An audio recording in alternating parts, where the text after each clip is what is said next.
Bonjour et bon sabbat à vous, chers amis, membres de la famille de Dieu. Tout d'abord, je dois vous dire ma joie et le privilège qui est le mien de pouvoir adorer avec vous ici à votre église en ce matin.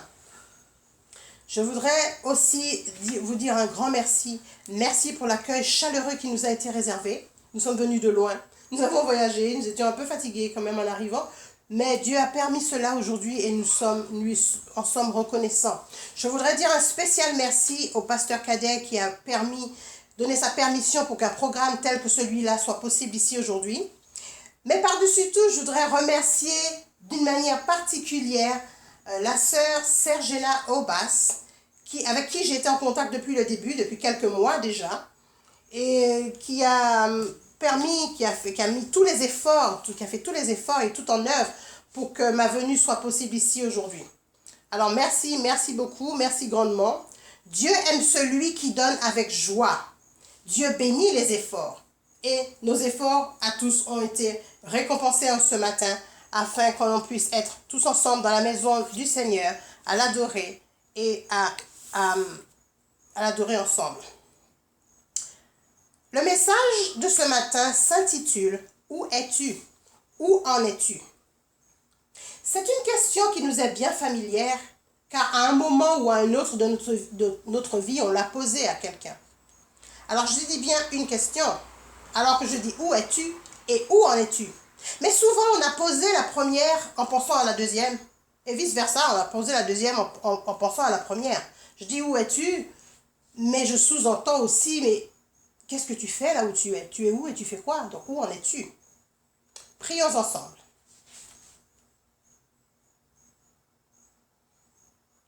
Amen.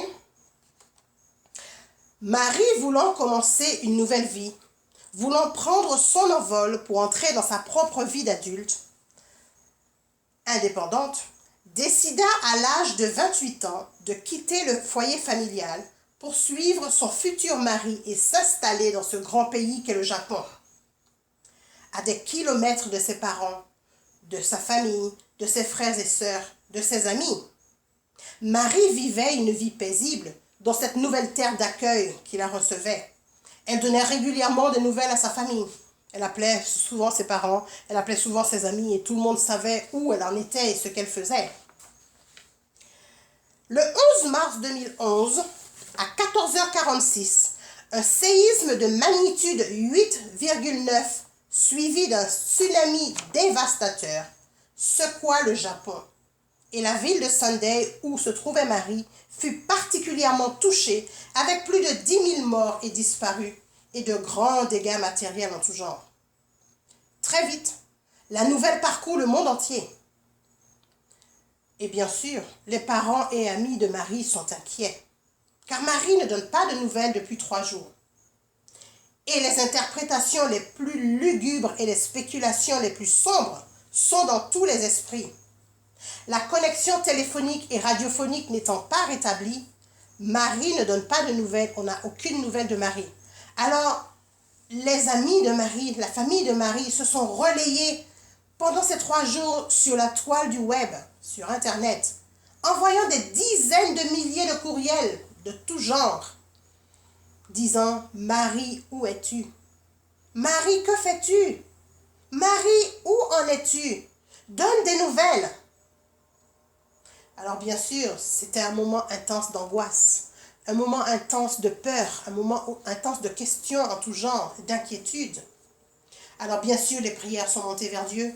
Bien sûr, les supplications sont montées vers Dieu. Bien sûr, les cris, les larmes, l'angoisse étaient là.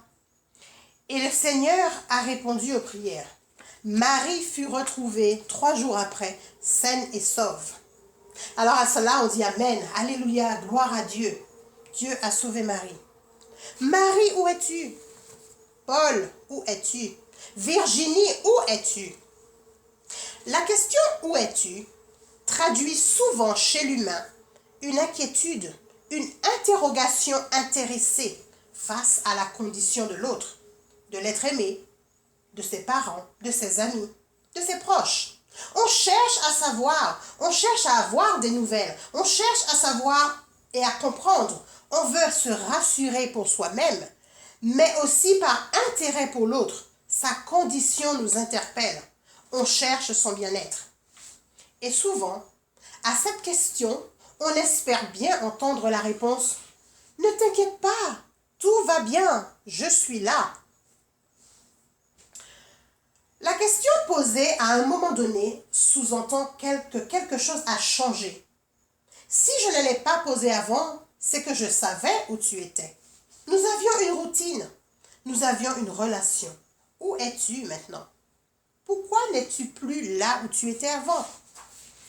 Je savais où tu étais. Je te voyais, je t'entendais. Que s'est-il passé? Où es-tu? Prenez avec moi la Bible dans la Genèse au chapitre 3 et au verset 8 et 9.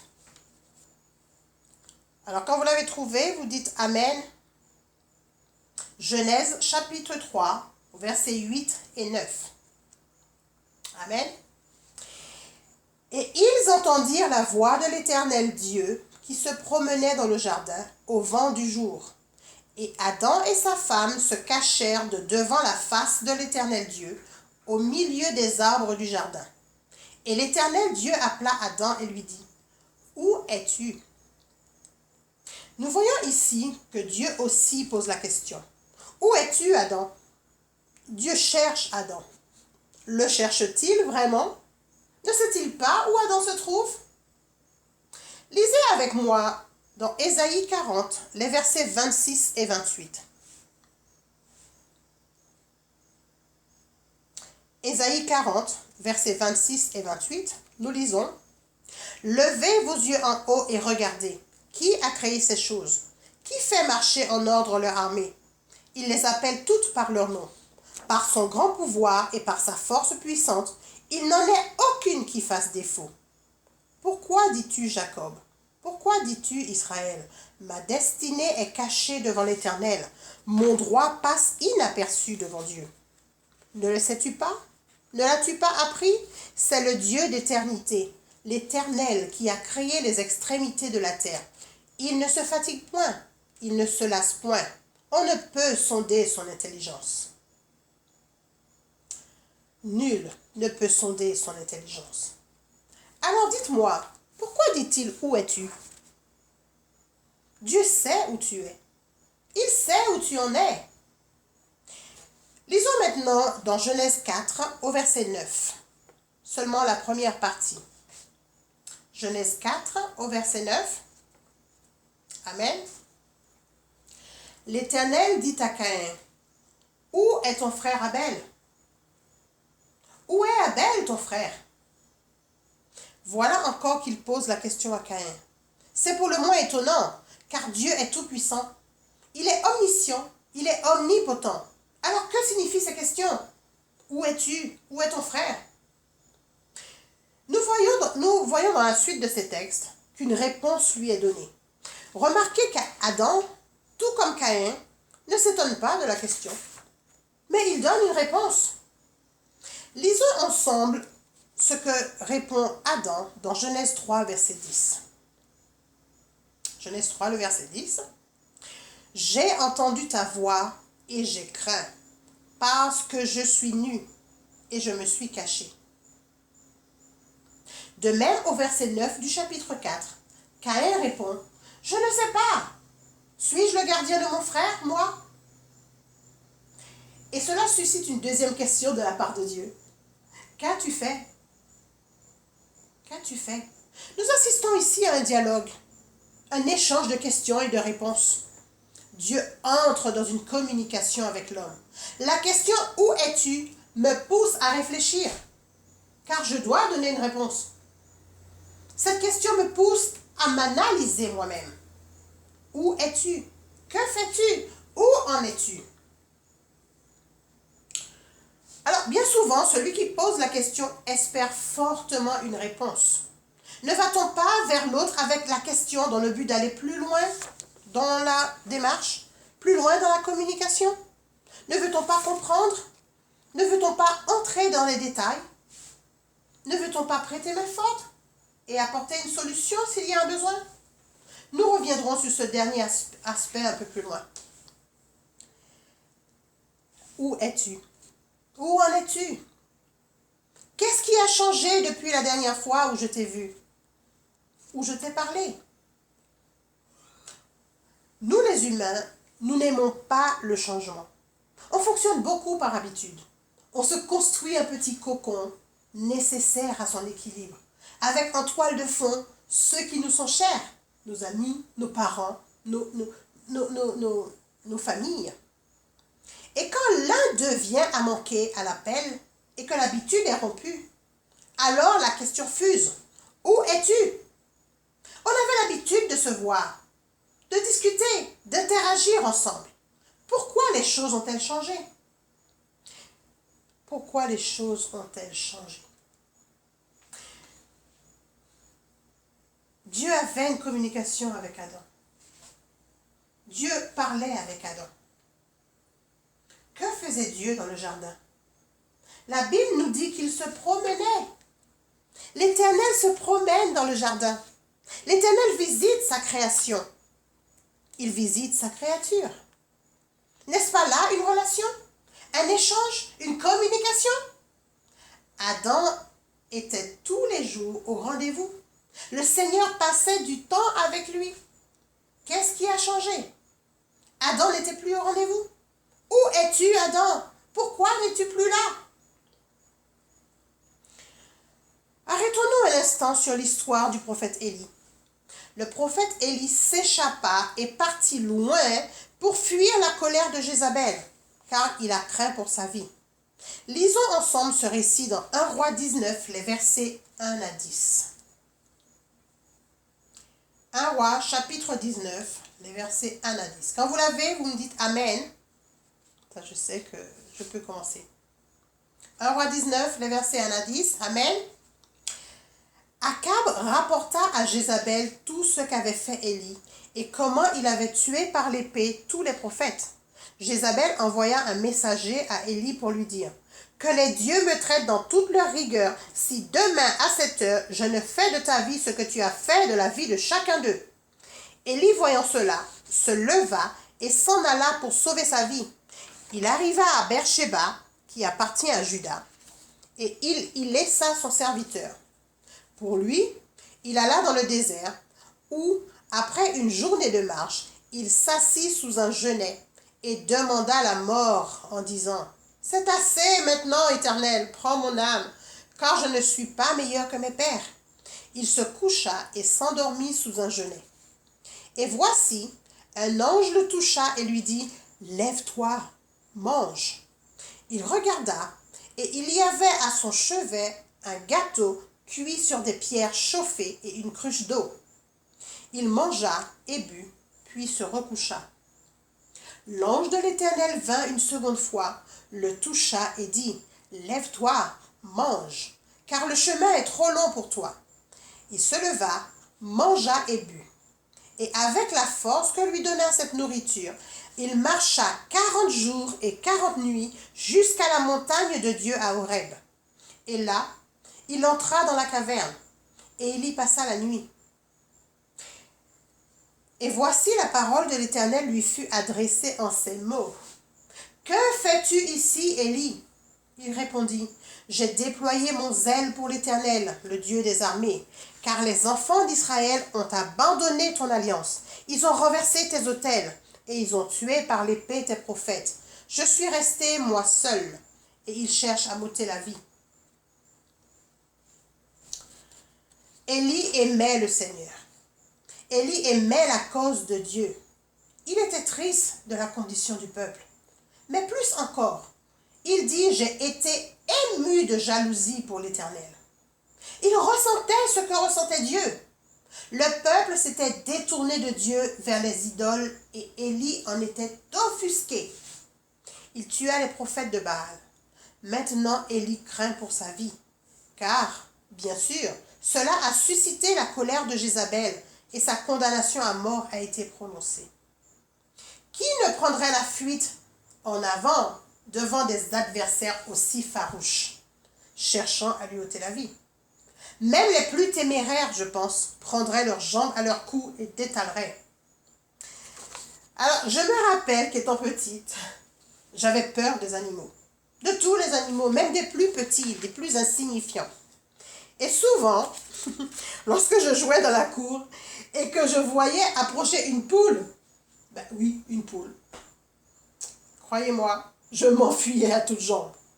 Et mes frères qui avaient observé cela, dès qu'ils me voyaient dehors, criaient « Maggie, attention, une poule !» Et croyez-moi, cela suffisait pour me faire partir en courant et détaler. Nous voyons que la peur peut faire beaucoup de choses. Une poule, on va me dire aujourd'hui, mais qu'est-ce qu'une poule? Une poule, c'est insignifiant, c'est inoffensif. Ben oui, mais un petit bout de chou de 7 ans qui a peur d'une poule, vous pouvez toujours lui dire que c'est inoffensif. Quand il va voir une poule, il va courir. Nous n'avons donc pas de peine à imaginer l'angoisse et la terreur du prophète Élie face à cette menace de mort.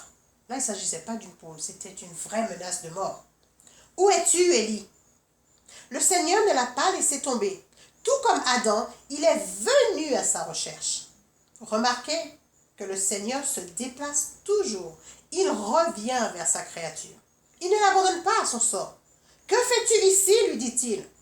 Là encore, Dieu sait ce que Élie fait ici.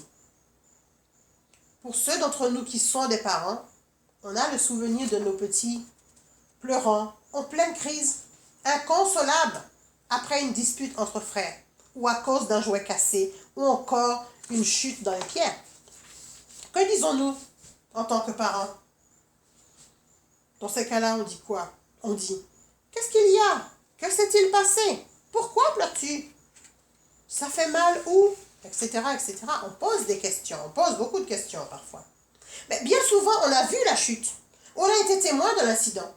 Mais cette démarche console et calme l'enfant et lui donne l'occasion de se confier, de s'expliquer. Quel Père aimant que notre Dieu! Car il entre dans un dialogue avec nous, un échange. Où Élie se réfugia-t-il? La Bible nous dit au verset 8, il entra dans la caverne et y passa la nuit.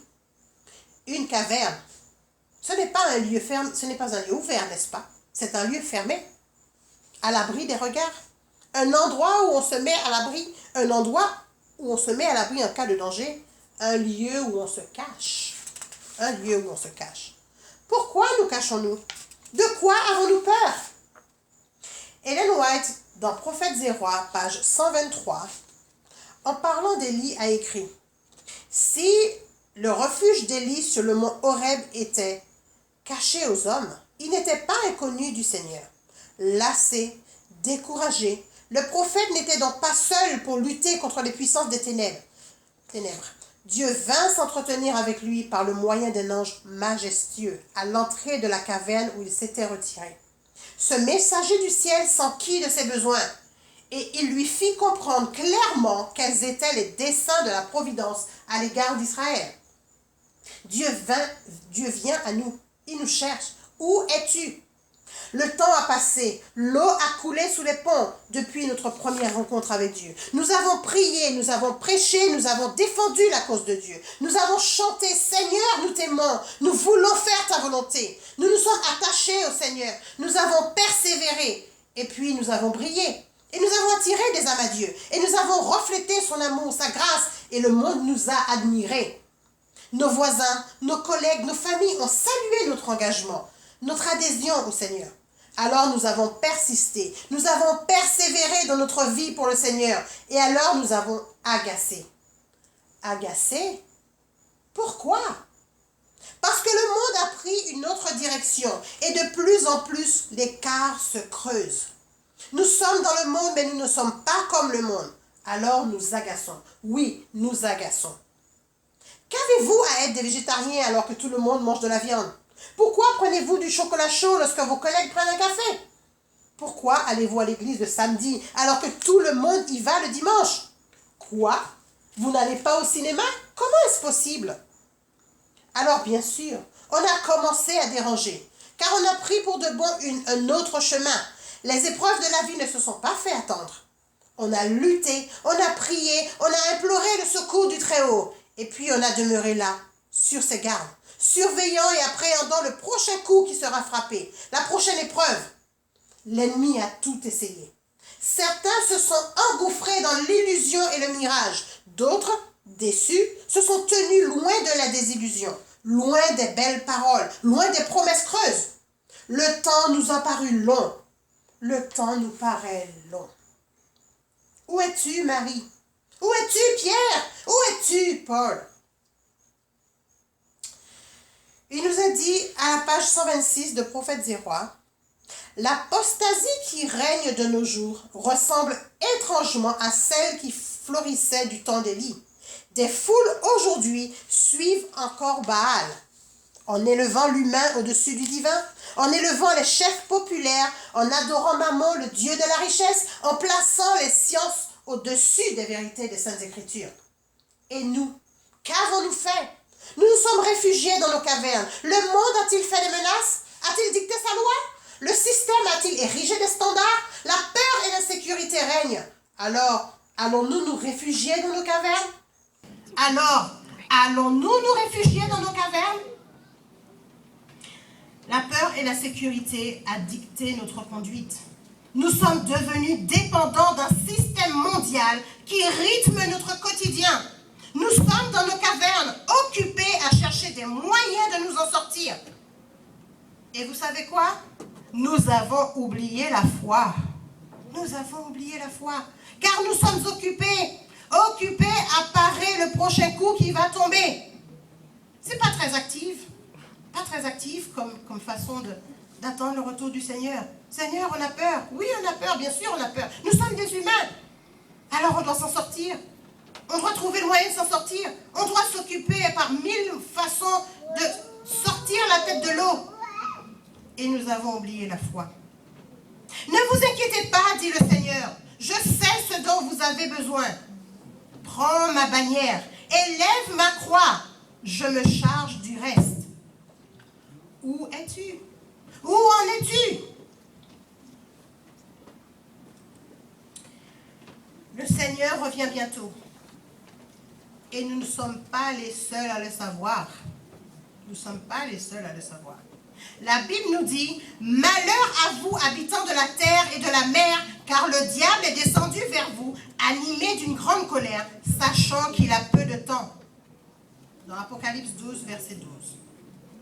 Oui, il le sait, le diable. Il sait qu'il a peu de temps. Il sait que le temps est court. Et il déploie toute son énergie à en détruire un maximum.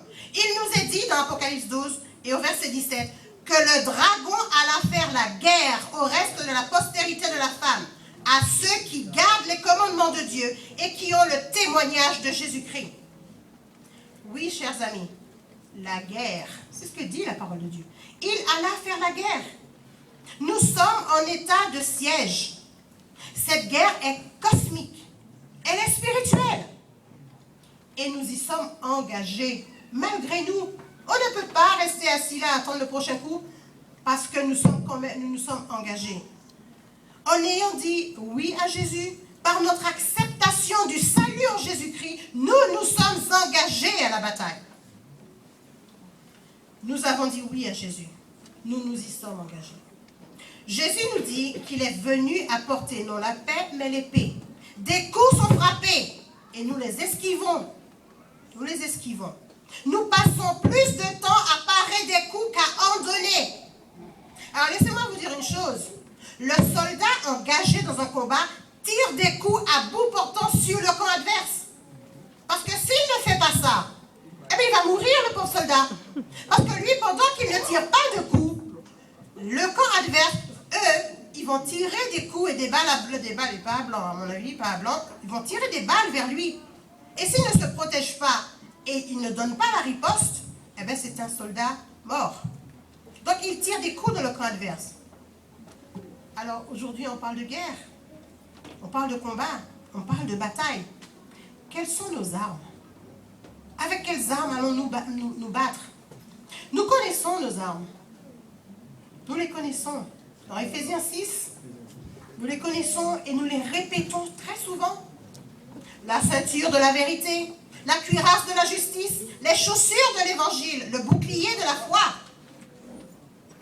Donc nous connaissons notre armure, nous connaissons nos armes. Par contre maintenant, coup sommes-nous censés tirer avec cette armure? Quel coup sommes-nous censés tirer avec cette armure? Sachons nous attacher à la vérité. Ça pourrait être un premier coup. La vérité telle qu'elle est dans la parole de Dieu. Dénonçons l'erreur. Apportons notre concours à celui qui est opprimé. Ne faisons aucun compromis. Tenons ferme. Ferme dans nos convictions. Quitte à cheminer tout seul. Bien sûr, nous allons cheminer tout seul. On n'aime pas les gens qui disent le contraire de ce qu'on pense. De ce que la masse pense, de ce que la foule pense. Dès qu'il y en a un petit qui s'érige et qui veut se mettre debout pour dire attention les gars, eh bien on n'est pas content. Alors bien sûr, il va cheminer tout seul. Il va rester dans le petit coin, dans le coin des regards, ça s'appelle. Il va rester dans le coin des regards parce qu'il nous dérange. Alors quitte à cheminer seul, dénonçons l'erreur. Élevons la bannière de Jésus-Christ. Parlons de son salut. Parlons de Jésus autour de nous. Expliquons notre foi. Attirons les autres vers la source de la lumière, qui est en Dieu et en Dieu seul. Croyons en Dieu. Ne doutons pas, les amis, ne doutons pas. Même si les choses ne sont pas faciles et que des montagnes s'érigent, ne nous décourageons pas. Jésus savait à tout instant où il en était avec son Père. Et pourtant, lorsque Jésus était sur la croix, à un moment donné, il n'entendait plus le Père. Le Père l'avait abandonné. Il l'avait abandonné. Que dit Jésus?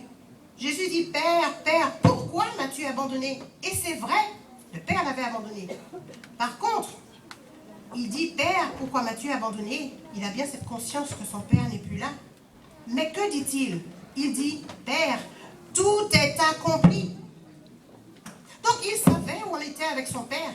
Voilà où il en était avec son Père. Tout est accompli. Voilà où j'en suis avec toi, Père. J'ai fait ce que tu m'as demandé. Pourtant, c'était sa croix. C'était la croix. C'était la mort qui l'attendait. Mais que dit-il? Tout est accompli. J'ai obéi à ta voix. Alors aujourd'hui, je suis triste parce que tu n'es pas là. Aujourd'hui, je suis triste parce que tu m'as abandonné, Père, sur la croix. Mais j'ai fait ta volonté. J'ai obéi à ta voix. Alors tout est accompli. Chers amis, Jésus nous demande de tenir ferme aujourd'hui. Ne laissons pas le système de ce monde nous dicter notre conduite. Jésus dit, ne craignez pas car j'ai vaincu le monde. Il appelle Marie, Paul, Pierre, Virginie, où es-tu? Es-tu dans ta caverne? Le vent souffle-t-il dehors? L'ennemi fait-il rage? Vas-tu te lever et ériger bien haut l'étendard de Jésus-Christ, l'étendard de la vérité? Où es-tu aujourd'hui? Où es-tu aujourd'hui? Mes chers amis, Jésus a donné sa vie. Il a fait le pas. Il a accompli sa mission. Il a fait sa part. Mais il nous laisse un message de courage, un message d'amour ce matin. Il n'a pas disparu. Il ne nous a pas abandonnés. Le défi est beaucoup moins important pour nous aujourd'hui qu'il ne l'a été pour lui. Son Père l'a abandonné sur la croix. Il a dit, je suis avec vous tous les jours. Et sa parole est vraie. Sa parole est fiable. Il sait ce qu'il dit. Alors même si bien souvent on ne l'entend pas, on ne le voit pas, on a l'impression qu'on est embarqué sur un train à grande vitesse qui ne va pas tarder à s'étaler ou heurter un mur dans pas longtemps. Et ce n'est pas nous qui tenons les rênes de ce train. Le train, il est lancé, il va comme il peut, il va à la vitesse dont il veut aller. Seulement voilà, Jésus nous a promis d'être avec nous tous les jours. Il veut notre bien, il veut notre bonheur dès ici-bas, en attendant la glorieuse espérance. Le bonheur, c'est pour maintenant.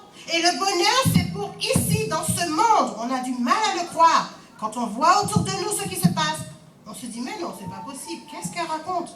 Le bonheur, c'est pas pour ici, c'est pour plus tard. Non, chers amis. Le bonheur, c'est maintenant et Jésus l'a promis. Ses promesses sont certaines. Alors, lorsqu'il dit, ne craignez pas, j'ai vaincu le monde, cela est la vérité même. Il a promis de donner son aide à celui qui le cherche. Rien n'est trop grand pour qu'il ne puisse l'accomplir. Il dit, croyez en moi. Il nous demande aujourd'hui d'exercer notre foi. Ayez confiance en Dieu. Ayons confiance en Dieu. Voulez-vous aujourd'hui lui faire confiance? Voulez-vous entrer dans un dialogue avec lui? Lui dire, Seigneur, viens me chercher, viens me rencontrer là où je suis. Tu dis, où es-tu? Voilà où j'en suis aujourd'hui, Seigneur. Viens me tenir par la main. Viens me remettre debout. Le monde a tiré des coups, le diable a tiré des coups et je suis tombé. Ou je suis chancelant, ou je crois être debout, peu importe la formule. C'est la même. Viens, Seigneur Jésus, aujourd'hui. Tiens-moi par la main et viens me rencontrer là où je suis pour cheminer avec moi sur le chemin que tu as déjà tracé. Ce bonheur, je le veux. Et c'est maintenant et c'est aujourd'hui, dans le nom du Seigneur. Amen. Alors, mes chers amis, si telle est votre prière en ce matin, si vous voulez faire ce bout de chemin avec Jésus, si vous voulez ne plus avoir peur, ne plus craindre, si vous voulez quitter votre caverne et vous tenir debout, c'est le moment aujourd'hui. Jésus vous appelle. Il dit, viens mon enfant, j'ai vaincu le monde. Ne regardez pas ce qui se passe autour de vous. Ne regardez pas combien le monde est méchant et sale et pourri. Ça c'est vrai, c'est la vérité, oui. Mais cela ne nous concerne pas. Nous sommes sur le chemin de l'éternité. Et nous tenons la main de Jésus, car c'est tout ce qu'il y a de fiable et de sûr ici-bas. Et nos pas sont dirigés et dictés par lui, par son esprit.